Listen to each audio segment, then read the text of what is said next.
لیکن اس نے مجھے اپنے گھر میں رکھنے سے انکار کر دیا۔ اس کے بیٹے جوان ہو چکے تھے اور وہ کسی غیر لڑکی کو گھر میں رکھنا نہیں چاہتی تھی۔ میں بھائی کو تلاش کرتی رہی، چودھری عمر کے پاس بھی گئی جس نے ہمارا مکان بیچا تھا۔ اس نے بتایا کہ بشارت کئی سال پہلے اس کے پاس آیا تھا اور دھمکی دے کر چلا گیا تھا۔ مجھے چودھری نہیں بتایا کہ بشارت مجرمانہ زندگی اختیار کر چکا ہے۔ میرے پاس اگرچہ کچھ پیسے تھے مگر میں کسی ہوٹل میں جانے کا خطرہ مول نہیں لے سکتی تھی۔ میں نے وہ رات میں اسپتال کے لان میں گزاری تھی جہاں اور بھی بہت سے لوگ موجود تھے۔ دن چڑھے میں نے ایک بار پھر بشارت کی تلاش شروع کر دی لیکن مجھے اس کا کوئی سراغ نہیں ملا۔ البتہ میں کچھ ایسے لوگوں کے ہاتھ لگ گئی جنہوں نے مجھے مسلم ٹاؤن کے ایک رفاہی ادارے میں پہنچا دیا۔ دارالعمان میں میرے جیسی اور بھی بے سہارا لڑکیاں موجود تھیں۔ انہیں وہاں کام بھی سکھائے جاتے تھے۔ بعد میں پتہ چلا کہ وہ رفاہی ادارہ حافظ عبدالرشید کی نگرانی میں چل رہا تھا، جس کے تمام اخراجات حافظ عبدالرشید برداشت کرتا ہے۔ میں 2-3 ہفتے اس ادارے میں رہی اور پھر ایک روز حافظ عبدالرشید وہاں آیا اور مجھے اپنی کوٹھی میں لے گیا۔ میں 3 سال اس کوٹھی میں رہی۔ حافظ عبدالرشید مجھے بیٹی کہتا تھا۔ وہ واقعی بہت نیک اور شریف آدمی ثابت ہوا، لیکن گزشتہ رات اس کی نیکی اور شرافت کا پول کھل گیا۔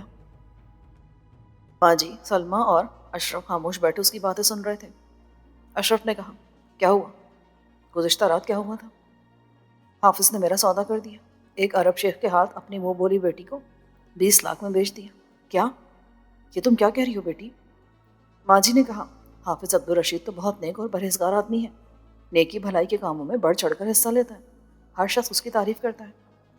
3 سال تک میں بھی یہی سمجھتی رہی تھی۔ گزشتہ رات اگر سب کچھ اپنے کانوں سے نہ سنا ہوتا تو مجھے بھی یقین نہیں آتا۔ حافظ نے عرب شیخ سے میری قیمت بھی 20 لاکھ روپے وصول کر لی ہے۔ میں رات بھر کانٹوں پر لوٹتی رہی۔ میری سمجھ میں نہیں آ رہا تھا کہاں جاؤں، کس پر اعتماد کروں۔ ہر طرف خوخار بھیڑیے گھات لگائے بیٹھے ہیں۔ انسان نہیں رہا، شیطان بن گیا ہے۔ کاش مجھے میرا بھیا مل جاتا۔ وہ سسکیاں لینے لگی۔ گھبراؤ مت بیٹی، حوصلہ رکھو، اب تم محفوظ جگہ پر ہو، تمہارے ساتھ کوئی زیادتی نہیں ہوگی، تمہارا بھائی بھی انشاءاللہ ضرور ملے گا اور حافظ جیسے لوگوں کو بھی سزا ضرور ملے گی۔ مگر تم یہاں تک پہنچی کیسے؟ نجمہ اس کے سینے سے لگی پھوٹ پھوٹ کر روتی رہی۔ میں نے غلط کہا تھا کہ گنڈے میرے پیچھے لگے تھے۔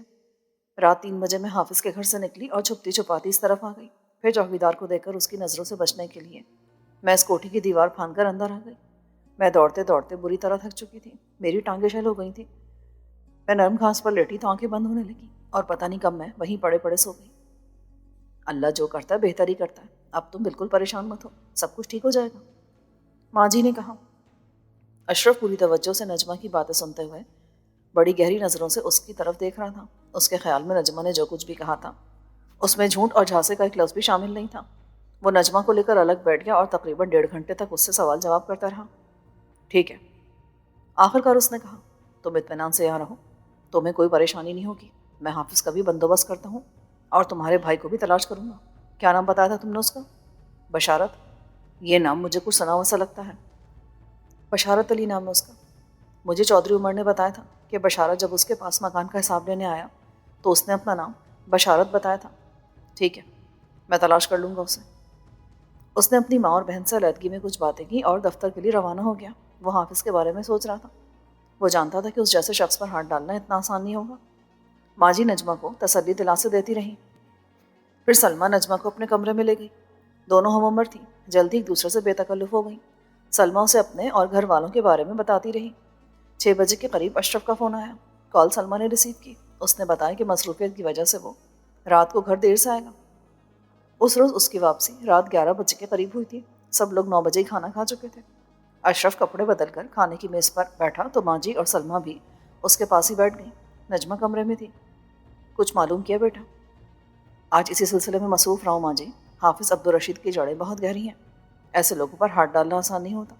میں نے بہرحال اپنے افسران کو قائل کر لیا ہے، کل سے حافظ کے خلاف خفیہ انکوائری شروع ہو جائے گی، لیکن صرف نجمہ کا بیان ہی کافی نہیں ہوگا۔ اس کے خلاف کوئی کارروائی کرنے کے لیے مزید ٹھوس ثبوت درکار ہوں گے۔ یہ کیس مجھے ہی دیا گیا ہے۔ میں نے اپنے چند اعتماد کے آدمی تحقیقات پر لگا دی ہیں۔ اس کے دارالعمان کے بارے میں بھی تحقیقات کی جانی ہے اور یہ بھی معلوم کیا جائے گا کہ حافظ کے ذرائع آمدنی کیا ہیں اور اس کے پاس اتنی دولت کہاں سے آئی۔ انشاءاللہ چند روز بعد کوئی نمایاں صورتحال سامنے آئے گی۔ اور نجمہ کے بھائی کے بارے میں کچھ معلوم ہوا؟ جی، اس سلسلے میں بھی کچھ پیش رفت ہوئی ہے۔ میں نے شہر کے تمام تھانوں سے معلومات حاصل کی ہیں۔ بشارت نام کا ایک جیب کترا نسبت روڈ تھانے کی حدود میں سرگرم تھا، لیکن چند روز پہلے وہ اچانک لاپتہ ہو گیا۔ کہاں؟